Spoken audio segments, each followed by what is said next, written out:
This thing just goes on throughout. The silence is the biggest instrument of that song. It's actually tuned to the key of the song. Your vocal cord, which is a string, instrumentating lyrics, feeling. A tone can't be taught. That. They say, oh, sir, you're a singer. And all, okay. Then somebody's phone trying, it's my song. It's like, sir, that is my song. You listen to Papu Ka dance, listen to Kaise Mujhe. Nobody's gonna say the same guy song. A lot of people keep telling you, you don't have a signature sound. Yeah. The point is not to have a signature sound. He just played the song and he said, bro, just come up with something. How does it come to me? How does it come to anybody? Madan Mohan write the song, Tum jo mil gaye ho. Like to sing in the pocket. Teri meri. It's not even starting with Teri meri. We'll have to go with someone else. And I trust me, I kept the phone and I cried. Then Amir sir came in. Why is it sounding so happy? This is the conversation with Benny Dayal. He's one of the leading playback singers in India, popularly known for songs like Kaise Mujhe Tum Mil Gayi, Papu Ka Dance, Lat Lag Gayi, Badtameez Dil, Ude Dil Befikre, Bang Bang, along with an equally impressive portfolio of Tamil and Telugu songs. Honestly, it's impossible to list down all his music, so I'm going to stop. In this conversation, we talk about his journey getting into music, why he decided to devote his entire life to the pursuit of music.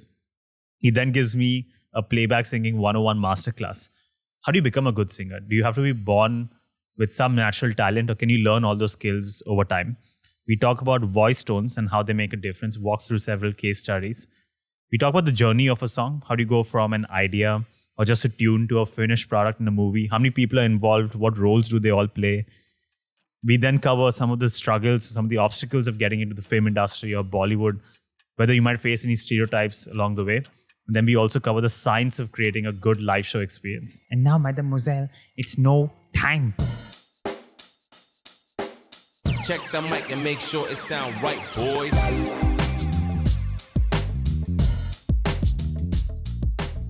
Once upon a time, on a random morning in Abu Dhabi in the 90s, when you were in 9th grade, you were going to school at the Abu Dhabi Indian school, and in the school bus speakers, this song Dil Se started playing. And you said you were deeply disturbed by the song in a different way.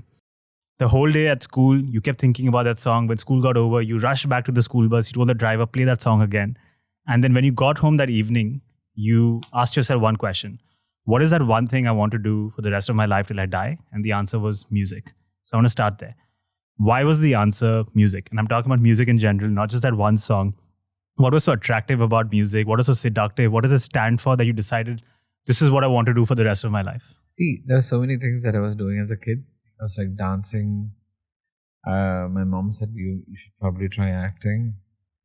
And I was singing.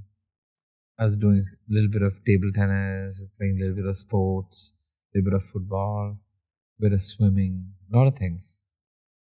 But somehow, I just started kind of like believing the fact that I think I'm really good at this. And then, okay, I was competing in competitions and all that stuff all around UAE and winning. And I was like, I think I do stand a chance. Like if I can give it a shot. And then that thought became far more serious. I think I should take this, as a career, because what happened was I grew up listening to all sorts of music and I liked, and I was a dancer, I was a hip hopper, break dancer and everything. And I kind of like singing and everything. I kind of like used to love a lot of this music which Rahman sir was putting out at that time. Like be it Gentleman or be it, Kadalan, or the movies Mukala Mukabla and all that stuff. Post that was Dil Se. But when Dil Se came, I was like I'd crossed my teens, like I was 13, 14. And I like kind of realized, oof, this is what I said to myself. If this is the scene, you're saying this to yourself, like this is going to be so crazy if this is the music that's going to be like coming out by this human being. And every time you're seeing the album and reading the credits, you're seeing a new singer. Then this is giving you hope that why don't I give it a shot? Take music as a profession. And then I realized that out of all the things I do, studying I was okay, average. I knew that my music somewhere, it was just, I was really getting lured into, not only just music, but also the technicality of how music is being made. At that age, At that age, because I had friends who were musicians. By the time I was 16, 17, I had bandmates who are actually famous musicians right now in Chennai who were playing in the industry, bass players like Naveen Napier and all those. He was 1 year junior to me here in Abu Dhabi. Today he's living in Chennai, married, kids. He's busy playing session music. He had influenced me Benny, you have to listen to the other instruments and to watch stuff like that, like this and everything. And then he exposed me to a lot of cool stuff there. And then I was, okay, cool. But still I was very Indian classical and film music. And I never understood the importance of knowing other music. Of course, I knew music. I've heard artists and everything, but singing it, interpreting it was not part of me. But I just felt all these things were there in his music. It was not Indian anymore. It was becoming really global. If you look at it, taking back, it's just for me more than this breakdown which I'm speaking, which came to me later. I was this is my clear analysis. But as a kid, I was I don't know to do anything else but music. I don't know. I don't know what I would do. If I didn't know, what would I do? I would be a lost cause. I'm telling you. If there was no music in my life, there's no dance in my life. If I didn't put the two together in terms of performance and relating dance through music and music through dance kind of thing. And just opening my mind to just watching everything around me, every artist, everything that's evolving from time to time. So that's exactly where that music has evolved to from this point, from this 1998 They'll Say album was an eye-opener. Until then, I was just enjoying this fanboying, this A.R. Rahman music space. And then I was like, man, I want to sing for him. You get what I'm saying? And that's because this is where I'm not a kid anymore, but I'm walking into, my adulthood. Boyhood is over. Walking into manhood. Now, 14, you are 17 in no time. You're 18 in no time. You're 21 in no time. But what's your plan in life? And also 10th standard, you have to decide what you're going to take in 11th. Are you going to take science? Are you going to biggest decision, no, for all our Indian parents. So my dad said, you take commerce, take it easy. You don't have to take computer science or math or anything. Just take the arts, basically. Just take sociology or something, humanities. Take humanities. So I took sociology as my core subject. It was easy. And he said, I want you to balance your music and dance. Because in 10th, I was kind of really flunking in math throughout the whole year. And I couldn't deal with it. I was man, this is too hard for me. And at some point, I started questioning. I was this kid who was questioning things about the system that's functioning right now. Why am I even studying this? Where am I going to apply this? I don't see purpose with this. You don't use trigonometry in singing? No. Sine 30 in singing? You don't? No. Waste, huh? You do it. That's why you're telling me. One day there'll be a use for tan 30, cos 30 for me in life. No tan, no cos, only cause. Music has a cause. Just to heal people, and spread joy and happiness. These simple things for me. But then my dad said, no, I want you to balance music and dance. So please go ahead and continue learning. And because I was happy, in my 11th and 12th, and I was excelling and doing great and studying well also. And my parents were very happy. Went to college, and that was a turning point. When we went to finish 12th is over, and it's so what plans now? I want to go to Chennai. I want to be a musician. What? It's the shocker for my dad. My mom was my mom's a dancer. She's a 17, 18-year-old trained classical dancer. Because of which she also put me into training as a kid. Yeah, you were lucky that that song came in your life at such a pivotal moment, going from boyhood to manhood. And you were also lucky that you went to a school where the school bus had speakers. I went to our own. Our bus, forget speakers. Your own high school. We didn't even have AC in the bus. We didn't have curtains. We were happy. We had AC only in, I would say, 99. Wow, at least you had a 99. Now I'm talking about the late 2000s. No AC. We were just happy that we had a bus that would get us from point A to point If I B. say something right, all these Aaron kids are going to lash at me. All the hate comments are going to go. I can say. Yeah, how dare you tell me? Yeah, how could you have that? Then the whole rivalry will start. Abu Dhabi What school. rivalry? Sports Poor meets, they used to kids. always beat us. and all Poor kids, man. Guys, just don't be too competitive in life. I'm telling you, it's no use. that. Yeah. But this song, every time you hear it, it reminds you of that bus ride. Urvasi reminds you of trying to learn Prabhudeva's moves at home. Yeah. There's another song that reminds you of a childhood crush. There's another song that reminds you of your mom's cooking. How strong is this coupling between nostalgia and music? What power does it have? Is this something you have at the back of your mind when you're creating no your own? idea, man. Music is all about nostalgia. Music is all about creating nostalgia. You know, like for me, when I hear Roja's songs, I can remember the biryani that my mom made at home that Friday when we were actually having biryani at home. You can smell it. I can taste it in the back of my head. I'm not joking. I still remember I'm watching. I had a nice short power nap in the afternoon, and I woke up and my mom said, "Okay, biryani for lunch today." I'm eating biryani. I'm watching this movie and I'm hearing,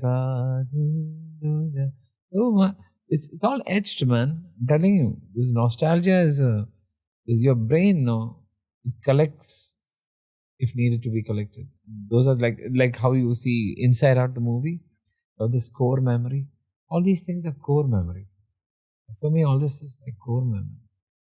I remember the first time brother played me Chikapuk Raile Kalakitapar Style, the song he playing me for the first time. And I'm like, okay, cool, fine. And then the video comes, the movie comes.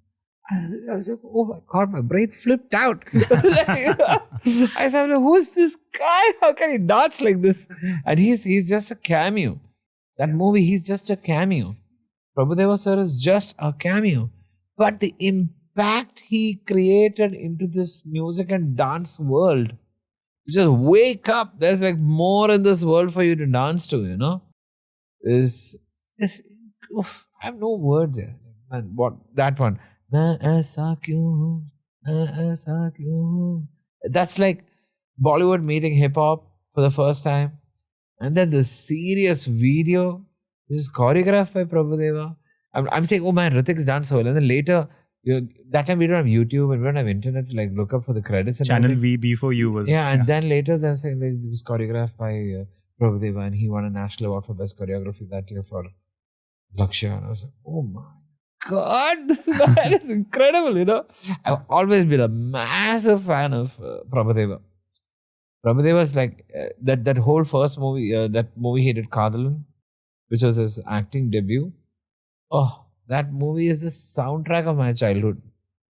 The entire movie songs are the soundtracks of my childhood. Urvasi, and then of course Bombay, but Bombay especially Hamma, because I know that I love performing Hamma and everybody expects me to perform Hamma when I do shows and stuff like that. So Urvasi, this, that, Mukala Mukabla, all these songs that they've just like played, they've just revolved around my entire childhood. It's been brilliant. And it'll never leave me. And in my shows, I perform these songs whenever I do a show in Chennai. Even like to the crowd of now, I just do Mukala Mukala band and everything for my live shows. It's etched. It's a part of my core memory. It's just nostalgia, like you said, you know. Brings back all my childhood. And I love my childhood. My childhood was here in Abu Dhabi. And, you know, I feel like I lived my best lives in Abu Dhabi. Everything else, I struggled to get to where I am. But my best life, where I didn't have to know anything, but just be a boy, get up in the morning, go to school, come back, study, eat food, go for my music class, go for my dance class, compete in competitions, have fun with my friends, go out and play. I just love this. My life over here was like one of the best lives. Just the way you remember your childhood with these songs, is this something that's in the back of your mind when you create your music, that the songs you make today will get imprinted on someone else's childhood or the way they look back on their life? I do. I see right from my first song. My first solo song that came out was in this movie called Arige Tamil Magan, and Hindi was Jane To Ya Jane Na. Yeah, Papu Ka Dansala. These two songs, whenever I meet anybody, oh my God, my son does not eat food without listening to the song. My daughter cannot go, like she has to listen to the song before she has a meal, or she's drinking dudu, and So that's just great, no? Like if your music is just touching kids, their minds and their hearts, just unknowingly, I think I've won as a singer. You've definitely won as a singer because even your music has left an imprint on my life.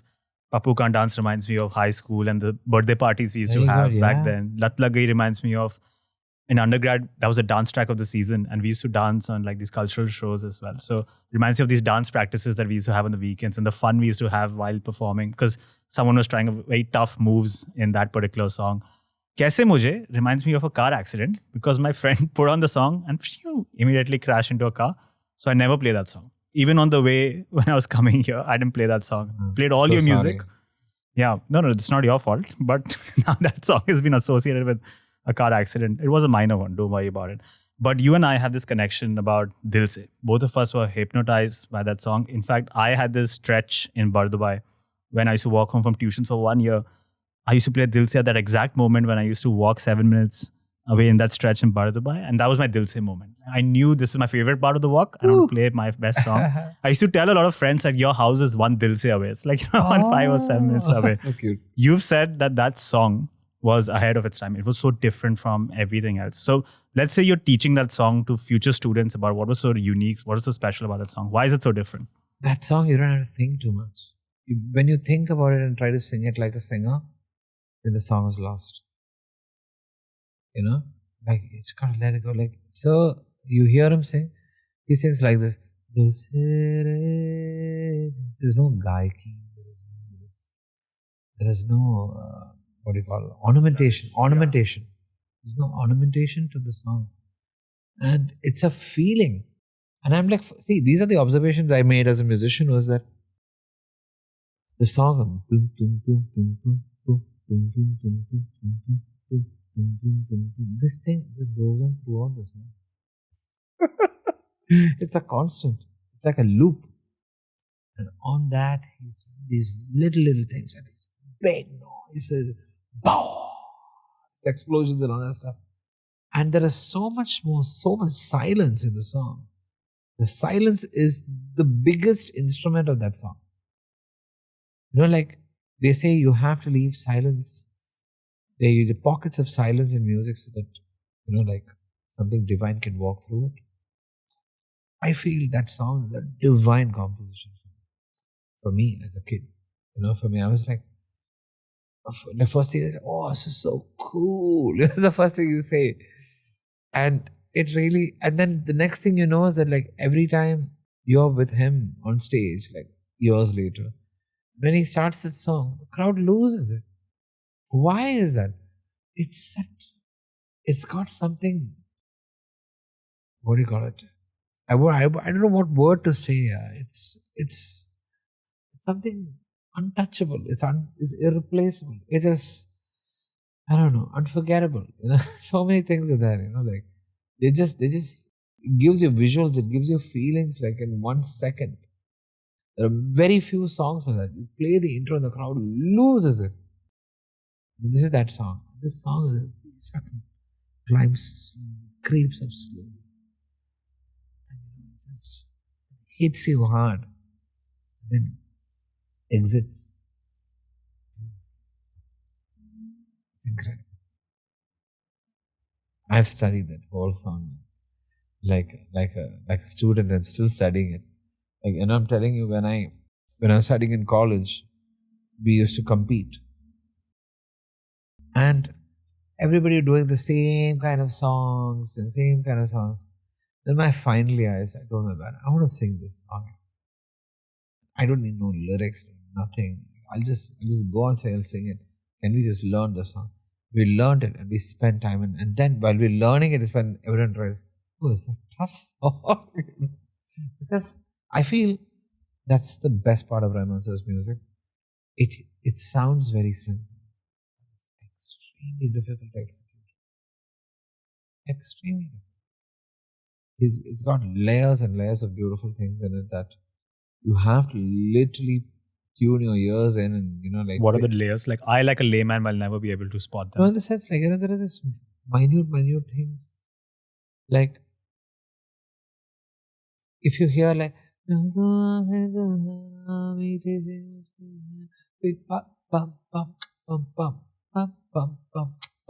one instrument it's like a rotor or something. It's actually tuned to the key of the song.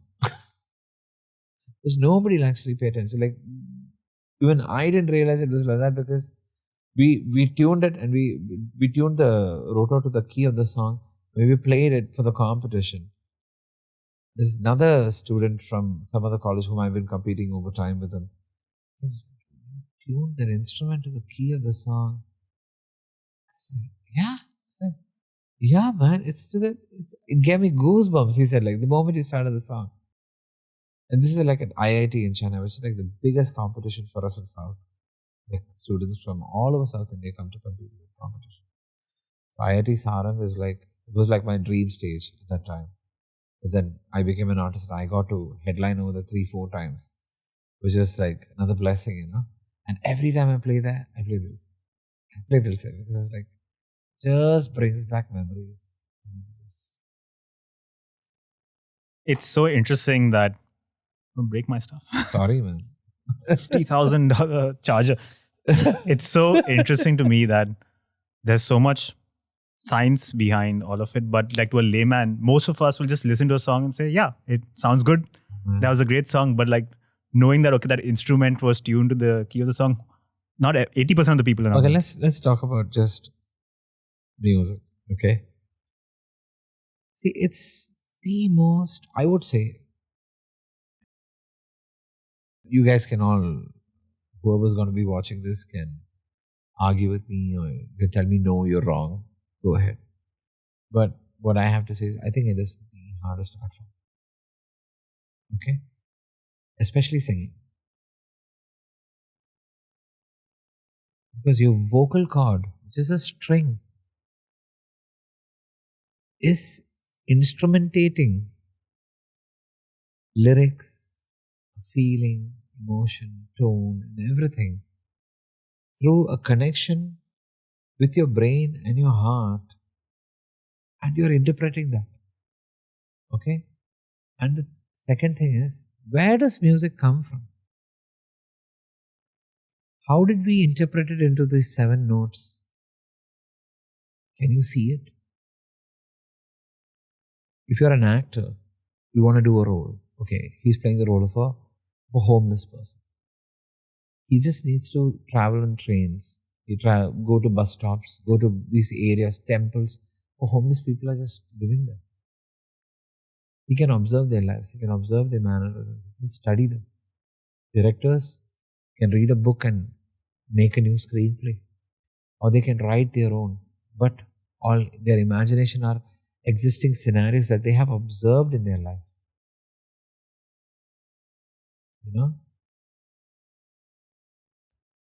Direction. Be it, not direction, painting. You're using colors, you're bringing everything together. It's all existent for you. You're putting colors together, making combinations. It's existent for you to work around with. But where are you seeing this music? Birds sang. Someone cut wood. But how did rhythm become formats of rhythm? How did you have like a punchy disco groove? How do you have a 6/8, a full-on folk groove? Like they're all signatures which has been broken down into a science. But where did it originate? Nobody knows, no? How did this tune come into the composer's head? How did Beethoven write his symphonies? Have you ever imagined? It is the hardest art form, I'm telling you. Nobody can say. I'm so sorry. Like I don't have an answer to this. I've asked this question to many people on the show. Where does your creativity come from? And a lot of musicians as well. Many of them have taken a very spiritual leaning where they've said, when you're in the zone, the movie Soul also touches upon this, that in a way it feels like your body's this vessel for this creativity that's just flowing through you. Do you ever get that feeling? No, I feel like there are these moments, where you're creating something and you have no control over what's coming out of you. And then it's just your duty to just put that down. So you're not in control of where the music is coming from. Sometimes like I create something, I create a tune. Like I do a lot of voice notes, like Charlie put.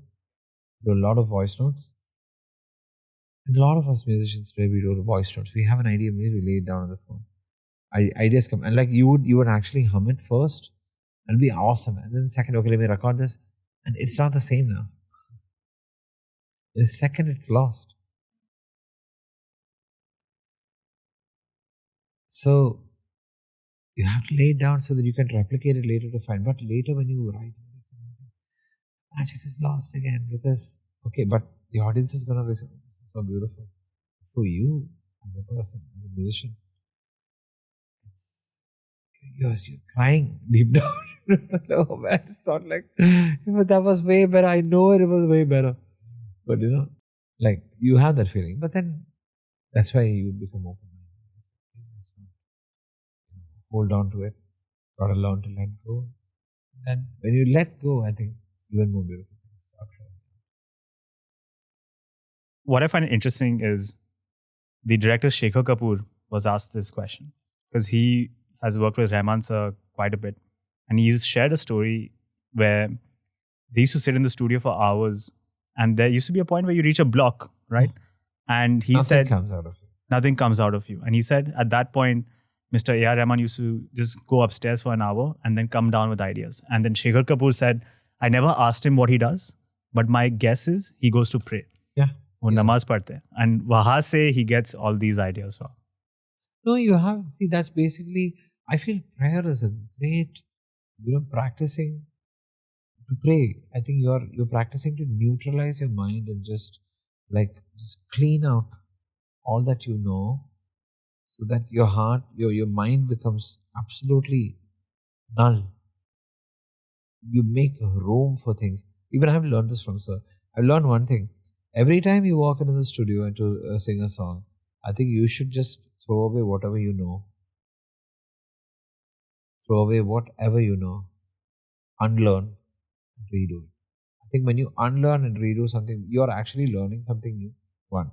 And second thing is that you are actually coming out with a fresh sound of your own. That's exactly how I justify my songs, which I've sung. You listen to Papu Ka Nansala, listen to Kaise Mujhe. There's a massive difference. Nobody's gonna say the same guy sang both the songs. You listen to my song Dam Dam Mast Hai, then you listen to Lat Lagai. You're not gonna say the same guy sang both the songs. You listen to Lochaya Ulfat, you listen to Toi To Meri Dost Hai. You're not gonna say the same guy sang both the same songs. Correct? That's not because a lot of people keep telling you, you don't have a signature sound. Yeah. The point is not to have a signature sound.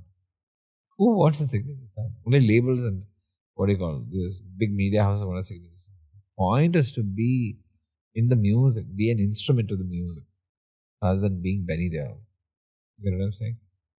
I don't believe in that whole aspect. Frank Sinatra, people kept asking him to sing the same way because they came to hear him a certain way. Yeah.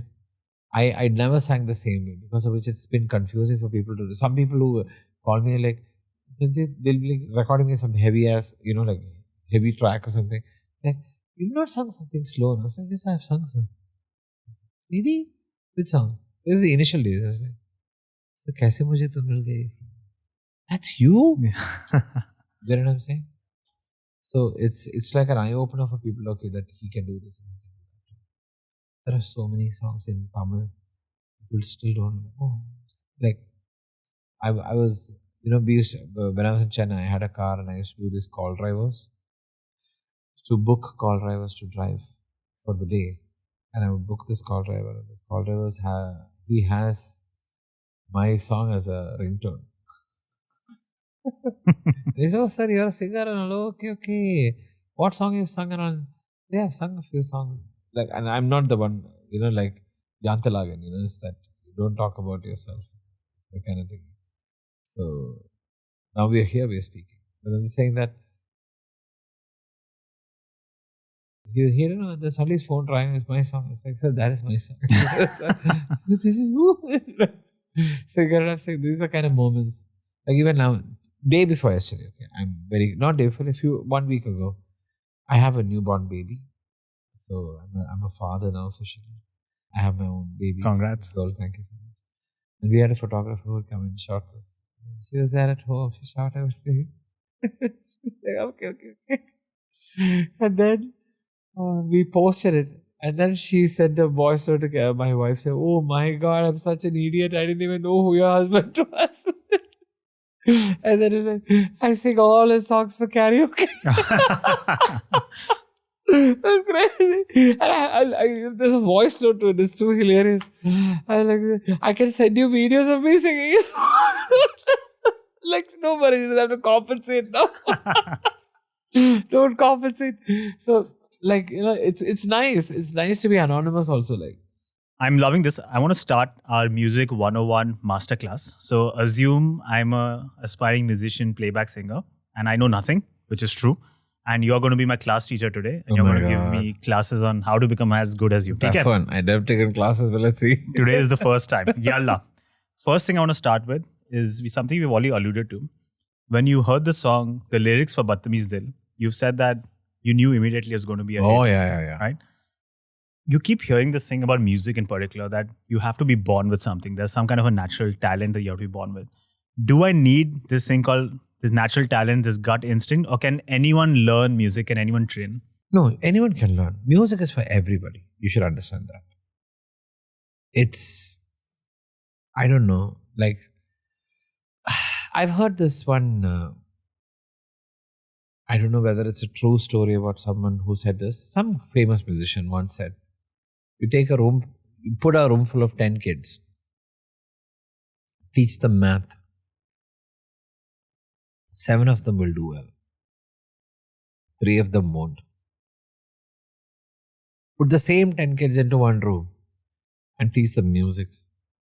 2 of them will get it. 8 of them. So, I'd say music is for everybody, but learning music and excelling in it is an exceptional DNA altogether. Or it's just your upbringing, Like if you look at, now the best case scenario is S.P. Balasubramanian. His sister was learning music and he used to sit and listen to her sing. Who became the big singer? The iconic singer, I'm so sorry. Who became the iconic singer? It's just innate talent, like Kishore Kumar sir. It was like, I think he's the greatest example. He's not that learned a singer. But he sang the best songs in the world.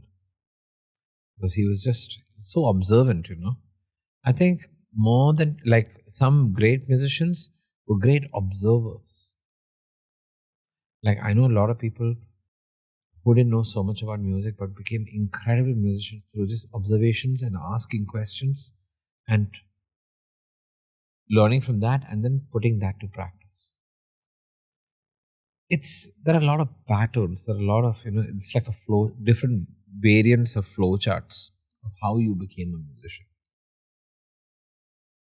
So I would say having a lot of music around you when you're a little baby, like today they say, are you singing to your baby? Because, your baby it's good for her, and her neuro and everything. I don't know. I think if she has to be a musician, she'll be a musician. Can't force it into the person. But at the end of the day,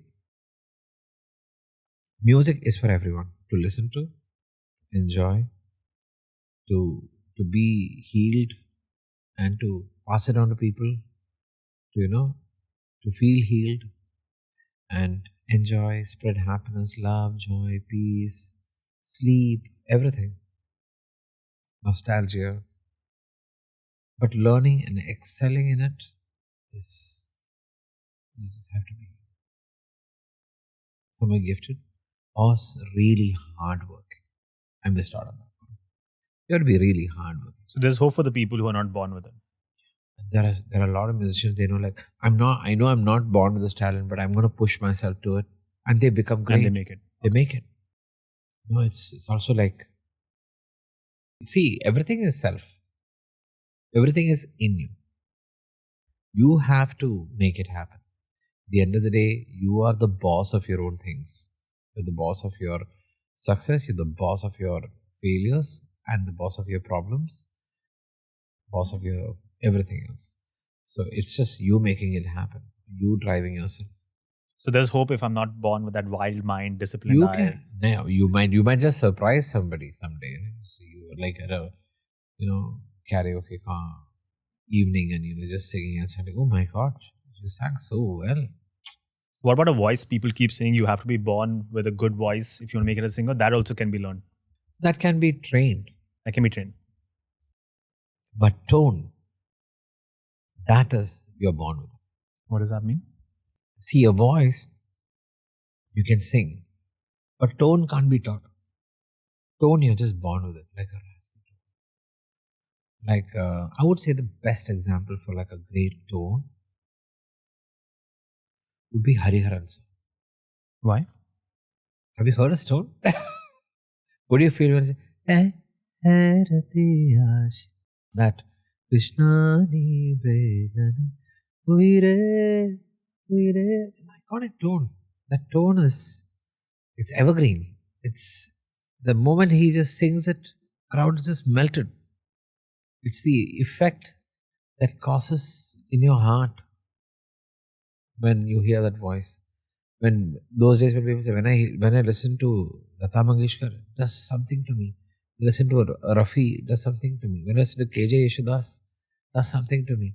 Listen to SP Balasubramanian, just hits me hard. When I listen to all these voices, famous, these are famous examples for our Indian audience. You can't put on a tone. You can't learn the tone. No. You can be a mimic, but that'll not make you. What comes from you is what comes from you. For example, the greatest example of now, Arijit Singh. You'll identify the tone from the mind. Why is it? It's not the voice. People mistake between voice and tone. What's the difference? Voice is used to sing. Everybody has a voice. To have a tone is just, you're just blessed. It's a blessing to have a great tone. Mohit Chauhan, what a tone. 26 Masakali, it's over. No? That's the thing. It's rockstar. Every song, Kun Faya Kun, when his voice comes in, when that bit comes, no matter how well you can sing it, when he sings it, it just sounds right. It's just because the tone. And tone just can't be taught. Okay. I'm your student. I'm taking these notes. Please. Next thing that you had said in the past was every aspiring musician in India should learn Carnatic music. So I'm going to ask you a lot of dumb questions today. What is Carnatic music, and then why does it give you such a strong foundation? See, more than foundation, I've always noticed that Carnatic music is very good for your brain development as a child. In what way? The sense that there is so much of discipline. See, Carnatic music is kind of like it's kind of like a strict form of music. It has a tal. It has to be within that. It's calculative and There's structure. it's structured. But also improvised. Yeah. No, improvisation also has a structure. Improvisation also has a structure, which is very good for a child who's beginning to learn music, because it kind of like the brain memory and to count rhythm, to bring notes, remember the notes, root the notes in and out and all that stuff within the tal. Like if it's a 1, 2, 3 or a 1, 2, 3, 4, to finish the entire piece at the 4. Finish the piece at the 3 or a 5 or a 8 or a 7. All these rhythm patterns. Carnatic is extremely amazing. So does Hindustani, but Hindustani is more, it has more room for expansion to go out of it. You are in this rag in Carnatic, you have to sing everything within that rag. Moment you go out, it's wrong. You know? It's not a bad thing, but that is just discipline. You can't look at it as rigidity or anything. It's just discipline. But Hindustani is more, you take your time and you just get into the composition. And there is so much more, what do you call, I would say it's just more freer, I would feel. So I would say you build your base with, you know, something that is very disciplining. And then you just become your musician after that. You should, that's what, like, you break free from it. Like, I learned Carnatic as a kid. It's helped me. Like, for me, memory, learning compositions. When I'm working with composers, they say, okay, Benny, you're fast. Like, any classical musician you hear, they're all very quick in learning composition. Be it Shreya, Shankar Mahadevan sir, my friend Hari Charan. They're all like Sid Sriram. They're all amazing. They're all Carnatic musicians. They're all doing concerts with their classical education. So I'm not that person. For me, the thing was, I wanted to like not be a classical musician. I just wanted to do everything else too. Just wanted to be fluid than stick to one style and stuff like that. So I just started listening to everything. I stopped learning after I was 18. I was like, okay, fine. I'm going to listen to a lot of other music. And that kind of like helped me expand my listening, my understanding of music. And just familiarity of genres and stuff like that. I'm not like a connoisseur, but that's just, I'm familiar. Okay, I'm familiar with this. You say, like, yesterday I heard some music on some movie, and thanks to the subtitling, man, like subtitle will tell you the genre of the music sometimes. Oh, wow, this is so and so genre. So I've picked up a new genre. I'm looking, okay, and I like the genre. And I'm going to say, I'm going to apply it someday. I'm going to write a song. I'm going to bridge an Indian element to it so that it becomes an original piece I have created. You know, like when we did, when Nuclear and I did Let's Nacho. It was originally known as Tamil Fever. We wrote it as Tamil Fever. It was not Tamil Fever also. It was basically, we didn't know what to name the song. So the song was, he had built it on this, what do you call, bass heavy electronica. It's bass heavy electronica. Basically, it's a Jamaican style. It's a Caribbean style bass heavy electronic. The beat is that it comes from that part of the world. But he's like, bro, he just played the song and I said, like, bro, just come up with something. And I just imagine, I just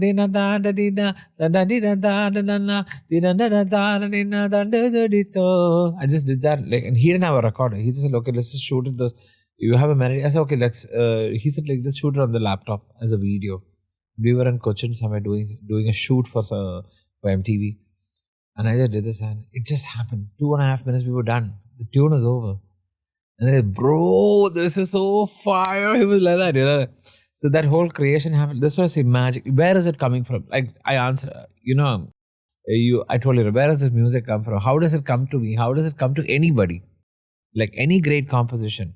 How did, for example, how did Madan Mohan write this song? Tum jo mil gaye ho, to ye lagta hai, ye jahan mil gaya.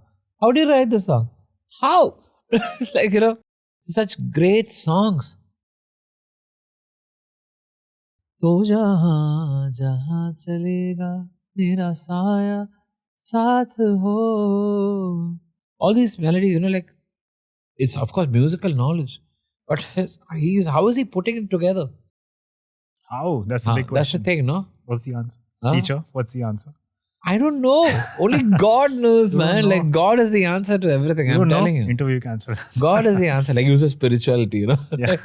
God is the answer? Huh? It's all coming from somewhere else. God is making it happen for you. God is blessing you. That's all it is. I would see it only that way. I don't have any scientific answer. I think God is the science. Science is God. I think everything is. If we believe in a higher power and I just stay humble, I think, the right things will come to you the right time. And be patient, work hard, everything will fall in place. That's how I see it. That's the email Mr. A.R. Rahman sent you. God is great. Climb it with humility and patience. Oh my God, this guy's done great research, man. That was an email actually, you know that, right? It's an email. It's a crazy email. In 2007, I sang for the first time in this Tamil movie. I was like, sir, thank you so much for this amazing opportunity. I'm receiving a lot of compliments for the songs. I owe it to you. And I said like, and he replied, God is great. Climb it with humility and patience. And that just changed my life. That line just changed my life. It's true. That humility and patience, humility will come to you only through resilience. You have suffering, man. You have to suffer. You have to be resilient to suffering. Then that keeps you humble and you just keep climbing. Doesn't matter. One step might be big, one step might be small. Few steps might be easy, few of them might be just rocky. You just gotta keep climbing. Just hold on to that crack and just climb. I think that's the story of life for any human being on earth. Whether it is music or whether it is your own corporate job, just work, man. Just put your head down and just focus and work. That's all it is. That's all it is. So I've taken notes, learned Carnatic music, pray to God, this is going to make me a good singer. You've also trained as... These philosophies don't align. Okay, fine.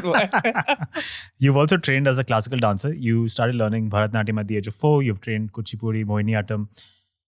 Does knowing the in and out of dance, does that help you become a better singer of dance tracks? Does it give you a better idea of how a dancer will physically express that song or the rhythm that will fit? It does. So there is a link. I've been complimented by a lot of composers. Like, Benny, you will understand the pocket. You get the pocket. Like Vishal. The pocket. There is this thing called a pocket in a really groovy track. Like to sing in the pocket, to not lose the groove. Like, why are you enjoying? So the dancer does not feel like they've lost that rhythm. Bounce, they say, the bounce is not lost. So that, there is something called the groove. There's a groove. Boop, boop, boop, boop. Okay, let's do this, okay? So now, I was called to sing Bang Bang, okay? And he says, dude, you listen to Michael Jackson. So I was like, yeah, you will just get this, man. So the melody is, so basically, Teri meri raat ne kiye hain kuch irade mili hai jo ab ye mulaqatein. But this is not straight, the melody is not straight. So there's an on beat. A lot of it, Teri meri. It's not even starting with Teri meri, okay? Raat ne kiye hain kuch irade. You see this? This is going straight, but everything else is on one after one before. And that's a very, Black American, African American funk implementation of melody, which Vishal is so well versed because he's such a great musician. He listens to all sorts of music in this world. And he's like, I know you will get it. And he made me sing it. So even today when I hear people sing it, they will not get this right. How would they sing it? तेरी में रातों ने किए हैं कुछ इरादे होना है जो होना है रहेगा होके ही. This is a breakdown. होना है जो होना है रहेगा. They'll sing it like this. Okay? Have you watched Whiplash? Have you watched Whiplash? Yeah. Where he's rushing or dragging. Yeah. This feels like that. No, but that is too intricate, man. That's jazz. Okay, I have no idea about jazz. So, but you stay in the pocket. Yeah. So. होना है जो होना है रहेगा होके ही होता है जो मिल जाता है. There's a jump. जो मिल जाता. That kind of actually creates. It just sets the whole lyric into the groove. And when you hear it, it sounds like, oh, it's just sung straight, But like we said, it might sound simple to you, but there is a lot of complexity to it, which makes it sound simple. And that's the magic of a great composer. Okay. And if the singer cracks it, it's done. Like the song will really, really work. So for me, I've been given the compliment that you can actually you get the pocket. You sing in the pocket, which is a big term in the musical, the music world. To sing in the pocket is very, very essential for a groovy track. And for that, I have been blessed with the access to learning dance as a child, being my foundation. My foundation is dance. Bharatanatyam is my foundation. Then Kuchipudi and Mohiniyattam, which I learned over the years with my same teacher.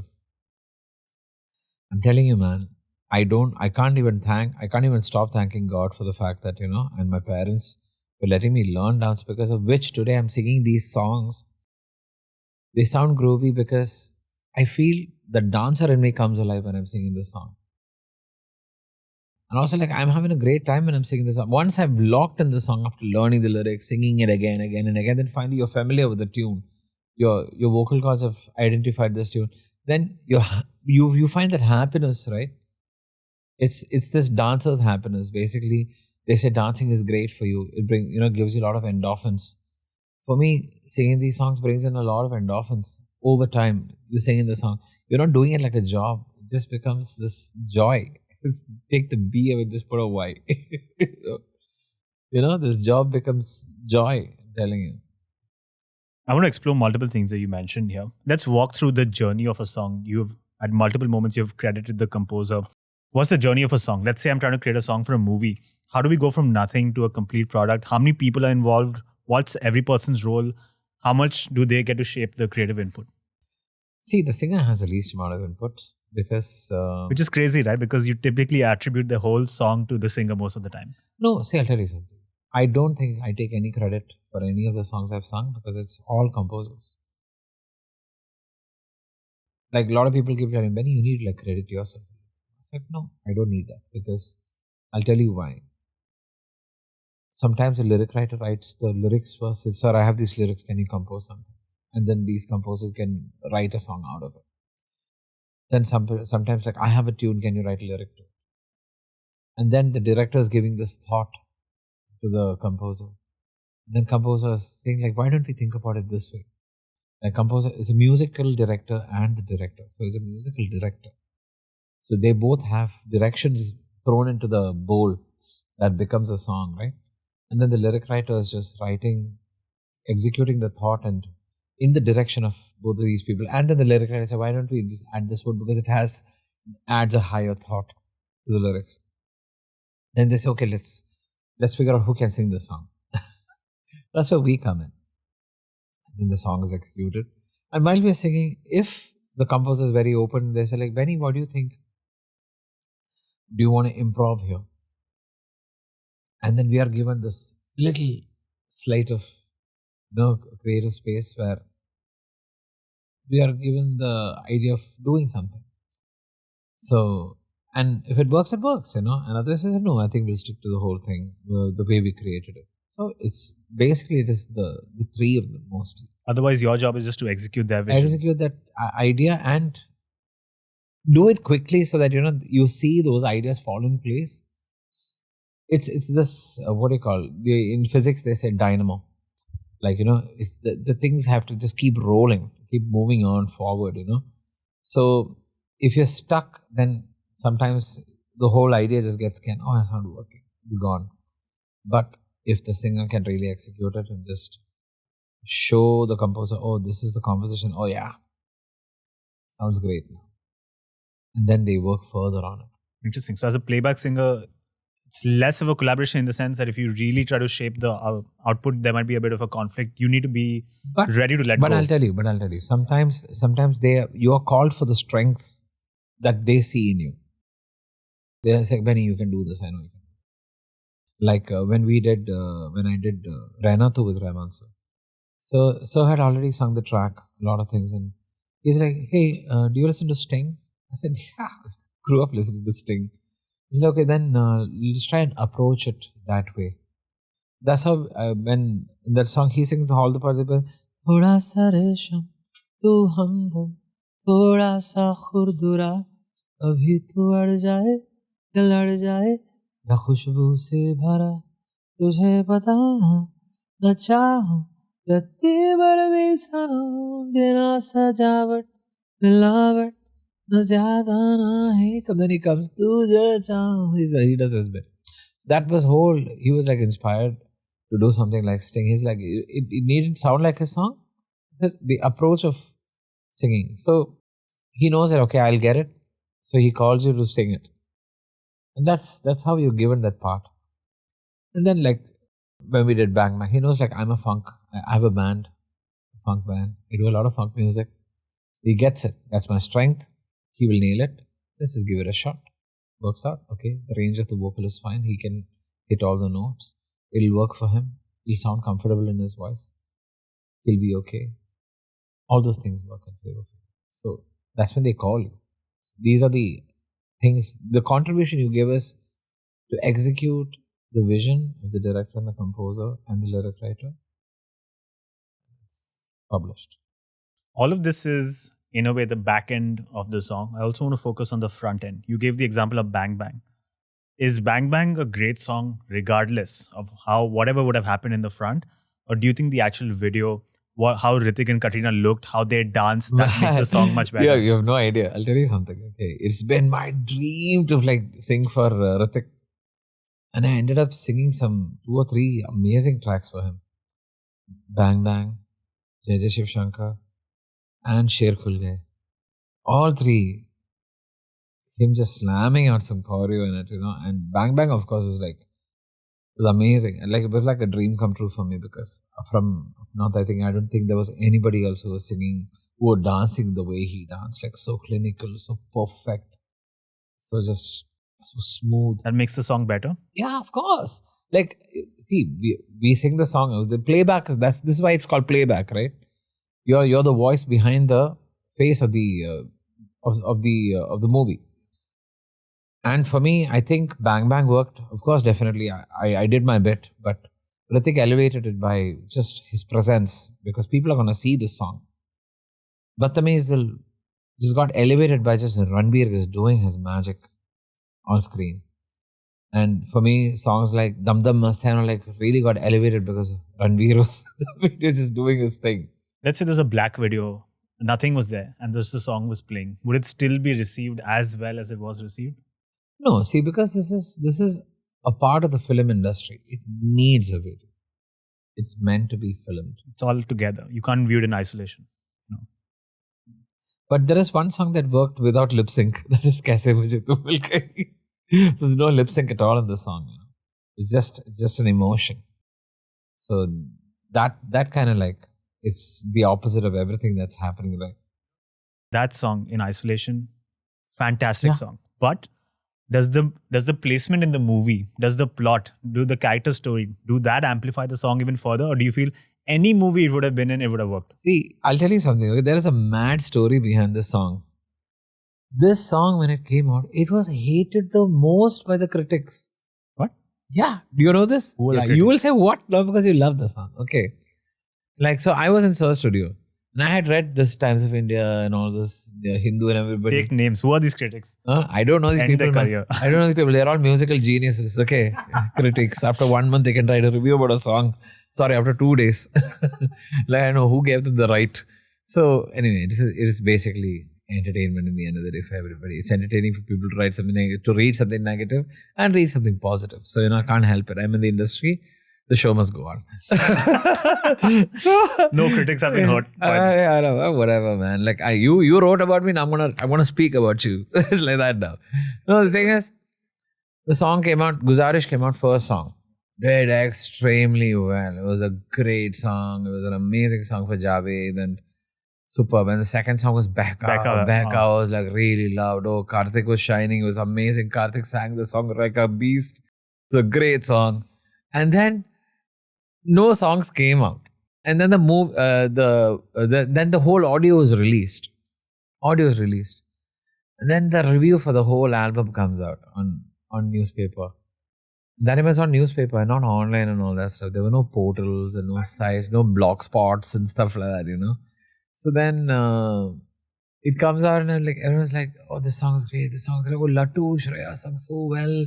Ye hai, wo hai, karke sab gaane pe. And then my song is like, but why is this song in this movie?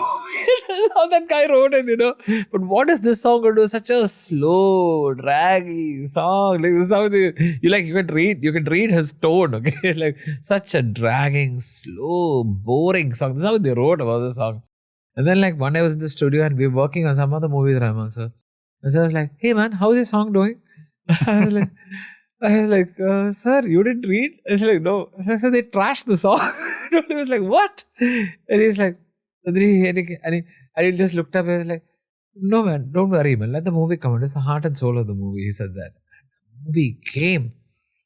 And then after the movie release, I have like musicians like Raghu Dikshit and lot of composers and everybody, bro, what have you sung? They asked me this, they started messaging. And they're looking at who sang this song because they didn't even hear the movie changed it? Yeah, the movie, placement of the song what just happened before the song exactly. started.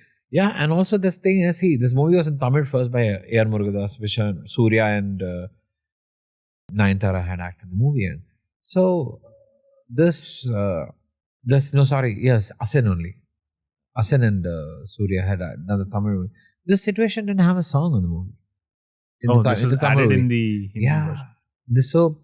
It was I think Amir sir's genius. Amir sir and A.R. Murugadas sir's genius. They were like, let's make a song. No lip sync wala. Do you have a tune or something? And I had already sung this tune for sir months prior to being pitched for this movie. Oh, so it was sung in isolation, not knowing this is for this movie. No, so I was like, he makes these banks of tunes, and I was like his in-house boy, Like I was, the moment I joined singing for him in 2006, he used to call constantly, and I used to just record. And then I was called to sing backup, and then I missed it because I was working. I was doing a job. I was doing an HR job. I had a job, and I said, sir, I can't come. So oh man, it's a very good song. I'm so sorry. But we have to record it. We'll have to go with someone else. And I trust me, I kept the phone and I cried. Like, I'm just for me, like, to lose songs at that age when I'm like 22, 23, I'd feel broken, because I'm not mature enough yet because I've just entered the industry and I'm working, and I'm still working in a company and like my songs haven't come out yet, but I'm trying to do work for him because he is like, nobody would want to miss an opportunity with Rahman sir any day, even today. So, given the fact I missed it, I was like so sad. And then like I didn't even like console myself saying like, hey man, maybe there's something bigger coming your way. But then I would say the universe just made it happen. Then suddenly again, like few weeks later, it's like, hey man, are you free to do the song? It's like, sir, I'll finish work at 6:37. He's like, okay, come by 9:30, 10. It's fine, no problem. Come slowly. But you have to make sure you come at 10. Okay, fine, so I'll be there. I was there by 9. I finished way early. Wrapped up all my work from office. Went home, changed, and actually I didn't change. I was still in my office attire. Actually, if you see the making of the video, I'm wearing my office attire, formals. And then I'm like, I went there and Prasun Joshi sir was like, wow. And I was like, Amar, crazy. Like all these, like, what do you call, stalwarts. They're all sitting there and they're like, what the hell am I doing? Like, I'm crazy.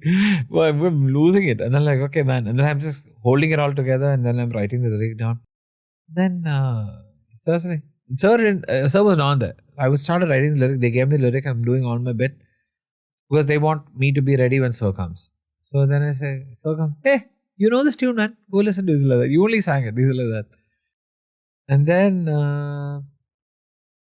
when I was, okay, this tune, okay, I know this song. Because I heard it, like I said, Carnatic music, memory. The tune was already in my head because I knew the tune. I could just relate to the lyric and go run the tune before sir comes. And then he said like, okay, go to the other studio and start because we're going to film the BTS of Gulzarish. So they were talking about Gulzarish and they're shooting BTS. So they didn't have time to, they wanted to shoot the making in the bigger studio, like in the AM, the big console and everything. He wanted like bigger content and everything. But that studio was a massive studio to record anyway. So it was well equipped and everything. And so I went there, I started rehearsing the song and did the song. I took the whole song. Then Amir sir came in.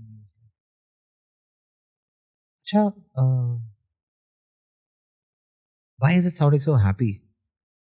I said like, sir, Kaise is it a happy moment to say Kaise?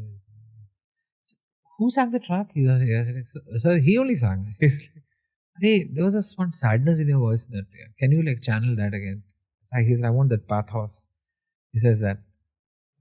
Okay, so fine. Then I sang this whole song again with a lot of changes, and Rahman was there, and a lot of things changed on the process. Melody, lyrics, options, this and you'll see in the making of the video on YouTube, you'll see. And that became the song. That's when I realized, like, this universe is such a magical place, you know. That song, which was trashed initially, was revered. It's revered and revered. And today, like, anytime I meet anybody, even yesterday, I'm so sorry, like I was coming to Abu Dhabi and I was in immigration. And the person said, Benny, there, singer. And I was like, kya kamal ka gana aapne gaya sir, wo Ghajini se. He immediately said this. I'm not joking. I'm not like making this up, you know. And he's like, oh, thank you so much. I just walked off. So it's a massive victory, you know, for me as a person who just, when the whole people who concern, you know, like their views and stuff to be the ultimatum of art. Take names, I'm telling you. Art wins, man. Art wins over brains. Immigration officers have a better taste in music than the music critics. No, the heart. What are the three alphabets of heart, man? It's art. I'll let the music critics know. They all watch the show. Yeah, man, watch this. What role does language play? You've said in the past that because your mother tongue is Malayalam, it's trained you to twist your tongue in ways that other languages don't allow you. And you can now sing in Malayalam, Tamil, Telugu, even Arabic.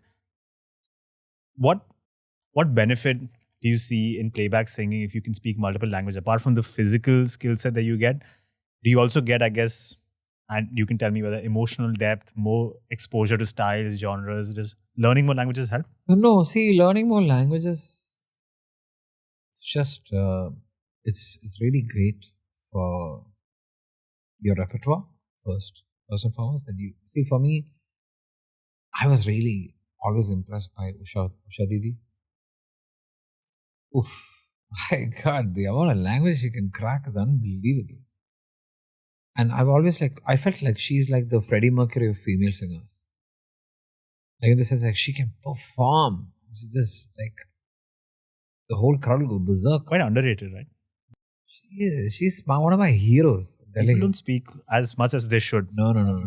I'll tell you, man. She's one of my heroes. I performed with her in 2022 for a Netflix event. Just sat next to her and we did a whole medley of things. And I'm telling you, it's one of the most iconic moments in my life, because I'll never tell her this, but I hope she sees this, and I hope you cut a small short video. Send it to her, right? Yeah, and just tag her to it. I'm telling you, Ushadi, I think you're one of my biggest heroes, and I wanted to be a versatile singer, a linguistic singer because of her. Because I just saw her sing in Malayalam, I was singing in Tamil, Telugu, Kannada, Bengali. Once I even saw her singing in Creole. Like she was in like Seychelles or something. She did a song in Creole. Like she went and learned the song. She was performing for that audience. This woman is just like, she's boundless. You know, it's unbelievable. So I was like, man, if I get a chance, I'll attempt every language that comes my way. Even like when I met Rahman, so I was like, how are you with language? Like, sir, you just teach me, sir, I'll learn. I said, like, this is what I said. One of the first projects you did was in Arabic also with him, right? Yeah, it was not like linguistically Arabic, stylistically Arabic, but he made me sing something to like understand if I was good in Arabic. So I did sing something for him and he was like, oh wow. Because I used to like compete here into school. Yeah. So I knew this one song and I just sang that song to him and he was like, oh wow, he was like, that's so amazing. It's like, thanks. I think that left a mark with him, and probably I did a lot of work with him because that he found that was an extraordinary quality. So languages help. What about musical instruments? You can play the kazoo, the oud, the Kazoo guitar. is basically singing, yeah, but udu and all the percussion stuff. Like I'm not a very melodic instrumentalist. These help in making you a better singer? I think Or just like a side skill? See, I'll tell you something. It's good to be a good singer, but it's great to be a better musician. You know why? Because when you sing along with musicians, you're being a musician. You get what I'm saying? You know, when you're just singer, you're just thinking about yourself, your vocals, your voice, this, that, and everything. But then you sing for the musician who's playing along with you, I think that becomes really beautiful. It just becomes cohesive, becomes cognitive, becomes beautiful. It sounds like a team, You're a great vocalist, but so is everybody else because they are taking time to play the musician pieces part. I mean, you sing along with them, at par with them, and not just be a standout. I think it just sounds so mellifluous. Like the greatest compliment I always get, your band is so amazing. Band is so amazing. Anywhere I go, your band is so killer, man. Such a tight band, such a really todu band. Like people say all these terms. And I'm like, I feel so proud because I'm so happy I'm a part of that band, and that's like my family. I just get to like just live my dream on stage, just performing with them. I get emotional, but I'm just saying that they are like the most amazing people, and it's just a fun moment just doing this every month, every week, just going on stage and playing that set and just having a ball, sounding great, and just showing off the fact that hey, man, it's just so damn. It's like that kind of feeling is so nice. Living the dream. I'm adding it to my list of homework. Okay, I need to learn instruments, I need to learn languages. I'm going to become as good a playback singer as Shalaj, you. next interview, you're coming with instruments to play. Watch, I'm going to show you my progress. And you'll be like, Yeah, that was even I good." can't play like that. Not at all. I'll surprise you with how bad I still am at singing. Okay, so this is all the stuff that I need to do to become a good singer, but I also want to maybe get a sense of everything that needs to work on the outside that also has to slot into place for me to be successful. When you were starting out, and there was a period where you mentioned where you're not hearing back from a lot of people, so you took this job at this events company, and one composer even came and told you to your face, your voice will not suit any hero, so just forget about it. Yeah. Is this something that I have to watch out for, that as a playback singer, there's still some level of maybe stereotypes, discrimination, gatekeeping in the industry, or that's changed now? I don't care. I don't know what's happening right now. But when it happened to us, like me, all that I want to tell people is like, man, don't let rejection stop you. It should make you even more crazy. like that fire should burn like even more, should be hotter. Like the heat should be up. Just don't let it put your fire down. Like I think for me, like I'm the kind of guy, like if you tell me like you will not be something that you think you will be, I'll go berserk, man. I'll be like, I'll just go against the grain and I'll just do it. For me, I know it's just somehow been in me like that. What can I say? I don't know what else to say, man. Like I'll just turn on that competitive mode on me, It's like, no, I'll prove you wrong. That kind of thing will happen to me. And I think that is very important for everyone because today, I feel most youngsters, I'm so sorry, I sound old when I say this. I don't feel old, but to you youngsters, you are all being sugar-coated, with the truth. It's just sugar-coated truth. It's not the harsh truth. You have to face a little bit of harsh truth. Today's social media, you say one wrong comment, everybody takes it personally. If you say it nicely, you're like so happy. I've seen this because even like when I was doing a reality show for 4 years, sometimes some kids, when you tell them the harsh, they feel very dejected. You kind of feel like this resentment for them to like interact with you after a point. But then, so many years later, I get this response from like, sir, what you said that time actually is really true. It hurt in the moment, but then it probably... It has to be that way. I'm so sorry, but truth hurts. The truth hurts. And it has to hurt. There is no joy without pain. There is no, there is no finding yourself without being lost. The opposites are there. It has to be. There's a dark side and there is a bright side.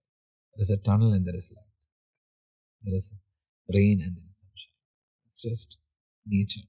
Before we start wrapping up, I also want to pick your brains on how to construct a nice live show experience. You've said in the past that you put a lot of thought in the arrangement of songs, in the sequence. Yeah. You might start with Lo Chai Ulfud, then maybe in the middle you might put Daru Desi, then maybe Bang Bang, then Badtameez Dil.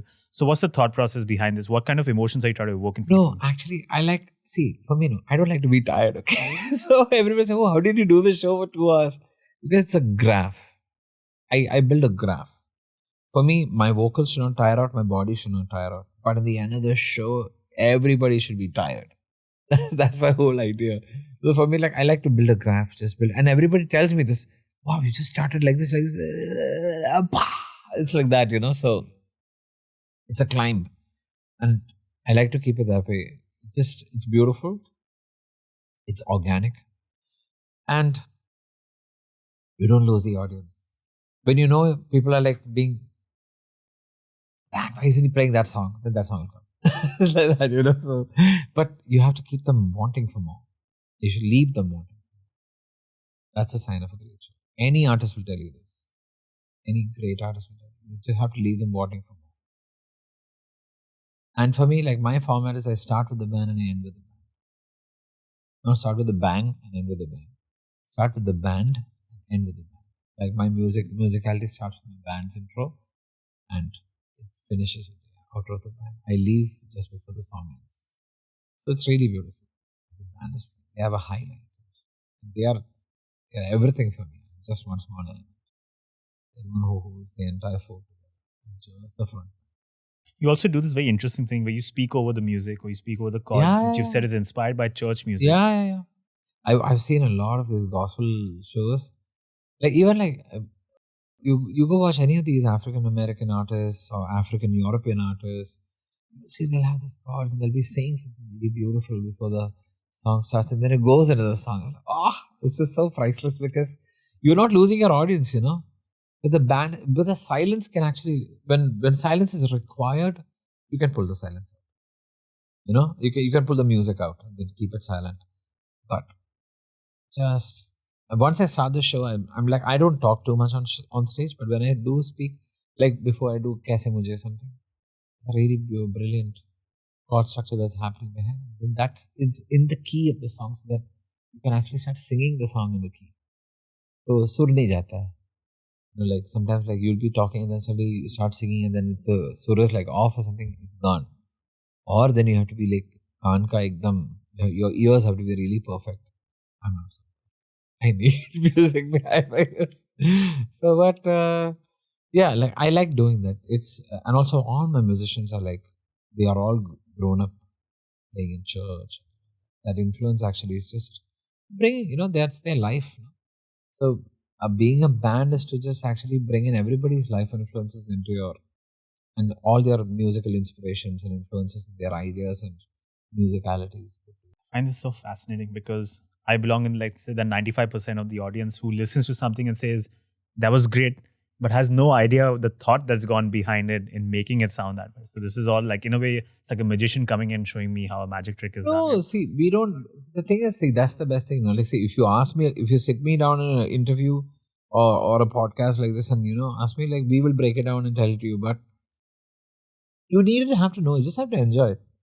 You just have to. Not necessary to know the technique. Yeah. Don't you feel like, I wish people knew sometimes effort? Sometimes focusing on too much finesse is boring. Really? Yeah. Like, even I tell the band, like, let it be raw, let it be unfinished. Like I said, it's okay to be broken. It's fine. You know what I'm saying? Your broken is not someone else's broken, but it's interesting. Like, someone's broken story can touch your soul. It might not be the same. Everybody is heartbroken. Everybody has problems. Everybody is raw. Everybody is unfinished. We are not perfect. Seeking perfection? Horrible. Don't, I'm telling you. Just have fun with life, man. There's a good example of this, the Johnny Cash song, Hurt, in which he's gotten really old. So you can see that he doesn't sound the same, but the song is still amazing. Yeah, so it exactly, you don't really need that much expertise. I had the privilege of watching you perform live at the Coke Arena in Dubai in 2019. And I'll never forget the second half of the show because first Mr. Rahman came out, Mehfil Banai, and then he sang Khwaja Mere Khwaja and Kun Faya Kun with all the blue lights and the graphics in the background. There were dancers around him. Perfect setting. Then you came out, you sang Roja Janeman, and then he came out and sang Tu Hi Re from Bombay. And we started this conversation talking about the power of music and how it can couple with your memories. This is now a part of my life. And I was getting goosebumps when I talk about it. It was such a strong feeling at that point that now that music reminds me of that one particular show and that phase of life that I was in. And it's always a positive memory. So I caught lightning in a bottle that day, thanks to you. Yeah. Nepal. Yeah, you can send me your invoice for this later. Yes, I will. Before we wrap up, I would love to know, what do you think I've built with the Lego? Kya lagta hai? It could be a magical house somewhere in the sky. That's exactly what I was building. Anyway, look at that. So, 7 crore! 7 crore, yeah. It's okay, I'm done. आपको Grandmaster का salute मिलेगा. Thank you, Ji. Thank you. Before we wrap up, last 4 closing questions. What are some books, movies, role models that have strongly inspired you? I'm looking for recommendations. I don't read books. So, books out of the equation. Okay. Movies, role models? Movies. I think movies, man, too many movies. I think one of my favorite movies always would be Shawshank Redemption. There's always a way out.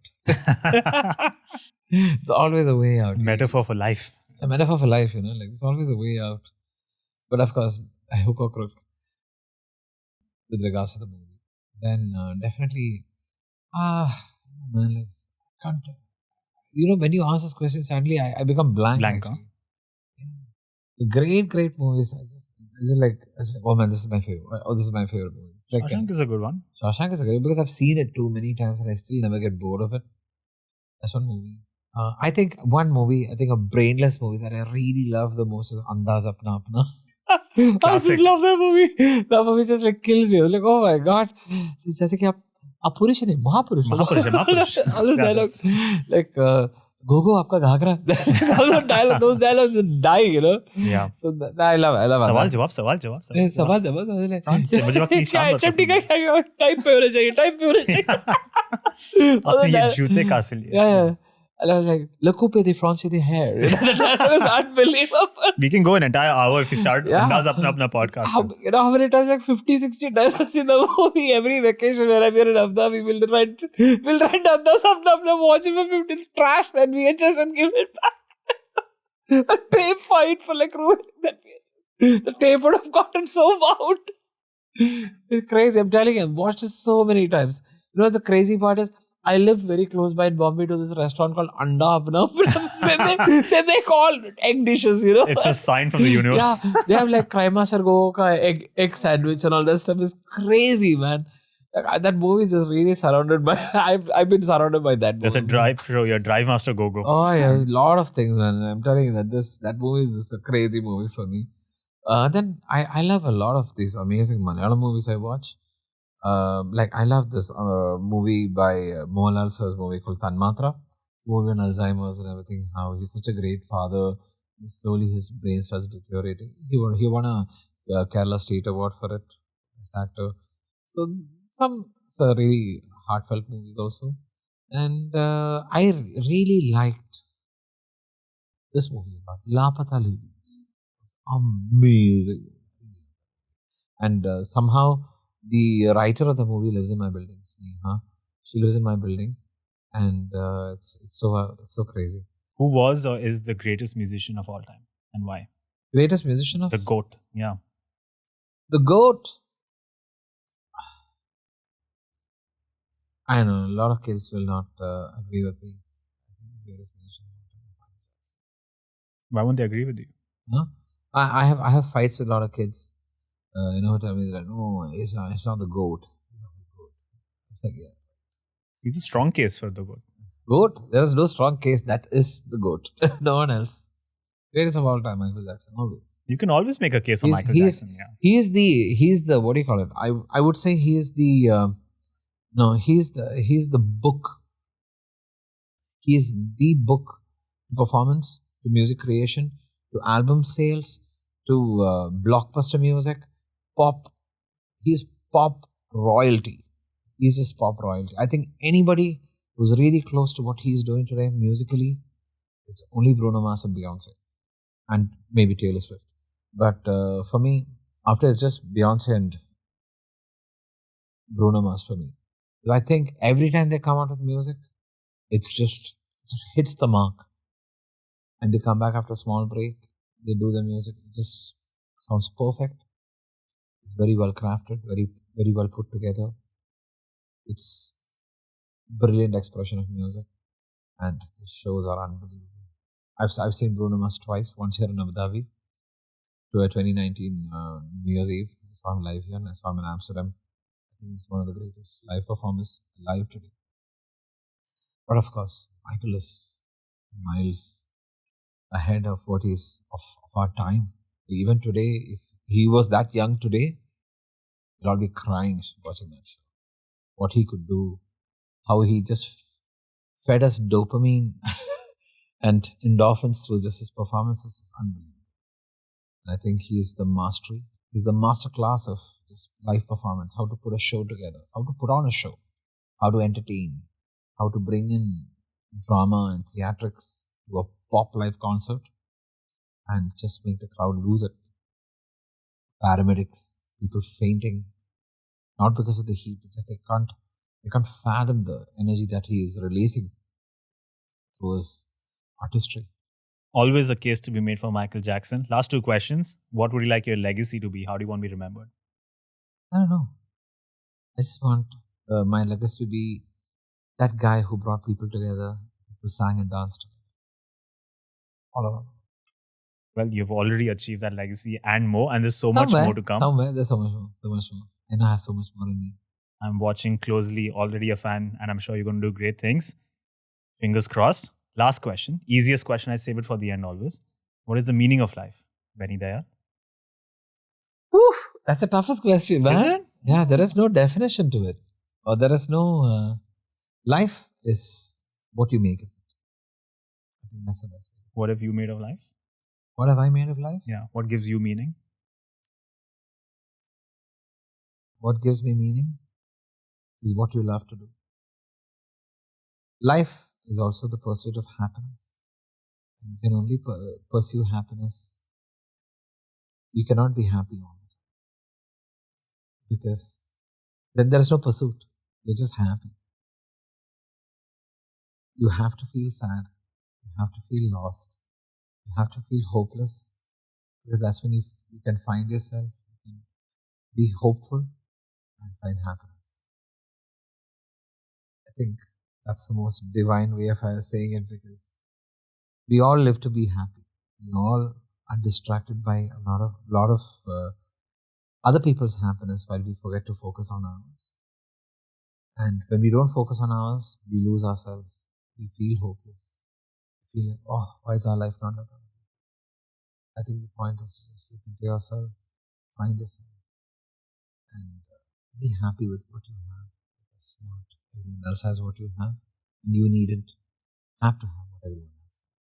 So just enjoy. Be yourself. That's what life is all about. Be yourself, because everyone else is taken. Only you are you. No one else can. Great meaning of life, the pursuit of happiness. It can always be a great meaning. Benny, if people wish to connect with you, find out more about you, listen to your music, what is the best way to find you, connect with you? I don't know. I just go listen to my music. It's all over there. Like, just search my name and just listen to my music. If you like it, you like it. If you don't like it, you don't. Search Benny's name and send emails to that one music critic who sent bad reviews for Kaise Mujhe Mil Gayi. We are watching him. Benny, thank you so much for your time. This has been an honor and a privilege for me. Thank you so much. Thank you so much. I'm really, really happy I got to do this podcast in my birth country. And you're a great podcast. I must say. Your questions were amazing. And the vibe was great. Such a large team you have behind the camera. Thank you guys for hosting me. And I'm so grateful. This is no time. If you liked what you just watched or listened to, then please consider supporting this channel by subscribing on YouTube, follow on Spotify, or rate 5 stars on Apple Podcasts. This project is a labor of love, but cannot survive on love alone. I've given myself 1 more year to get it up and running, and if it doesn't make it, then I shut shop. This has been an experiment in seeing whether there's an appetite for conversations like these, 1 or 2 hour discussions about philosophy, about physics, about architecture, about the inner workings of every industry. I know the algorithm doesn't push conversations like these. It prefers maybe 60-second, 45-second gossipy, clickbaity video, sexy content that will go viral overnight. But I believe in my heart of hearts, that's not what the people want. This is just the algorithm trying to shape the way you consume your content. So if you want to see this project continue, please consider becoming a YouTube member or a Patreon member. You can commit as low as $1 a month. YouTube members get early access to all these videos. You can buy super thanks on individual videos as well. If not through monetary channels, do consider sharing these episodes, because the algorithm is not my best friend. The only way videos like these can reach everyone else or like-minded people is through your shares, your likes and your comments. All forms of engagement, they really go a long way. For other forms of love and support, you can follow this channel on Instagram or Twitter, or follow me personally.